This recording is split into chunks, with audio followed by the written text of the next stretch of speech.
ഇപ്പോൾ വിക്രം വേദിയുടെ വീട്ടിലേക്ക് വന്നിരിക്കുകയാണ്. വിക്രമത അങ്ങോട്ടേക്ക് വരുന്ന സമയത്ത് ദർശൻ തിരിച്ച് വീട്ടിൽ നിന്ന് പോവുകയാണ്.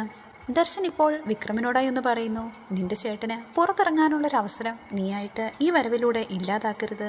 തൻ്റെ ബൈക്ക് വീടിന് പുറത്തായി പാർക്ക് ചെയ്ത ശേഷം വിക്രം നേരെ വീടിനകത്തേക്ക് കയറുന്നു. കയറിയ പാടെ ഉച്ചത്തിൽ ജഡ്ജി സാർ എന്ന് വിളിക്കുന്നു. പക്ഷെ ആ വിളി കേട്ടുകൊണ്ട് ഇറങ്ങി വരുന്നത് ശ്രീകാന്താണ്.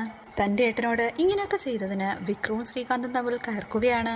നിന്നെപ്പോലൊരു തെരുവ് കൊണ്ട് വിചാരിച്ചാൽ എന്നെ ഒരു ചുക്കം ചെയ്യാൻ പറ്റില്ലെന്നാണ് ഇപ്പോൾ ശ്രീകാന്ത് വിക്രത്തോട് പറയുന്നത്.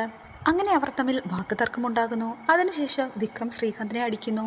അവിടെ നിന്ന് പോകുന്നതിന് മുമ്പായി വിക്രം ഒന്നുകൂടി പറഞ്ഞ് ശ്രീകാന്തിനെ വെല്ലുവിളിക്കുന്നുണ്ട്. നീ എത്ര വലിയ തെളിവ് വേണമെങ്കിലും നിർത്തിക്കോ, പക്ഷെ അതെല്ലാം അസാധുവാണെന്ന് ഞാൻ തെളിയിക്കും.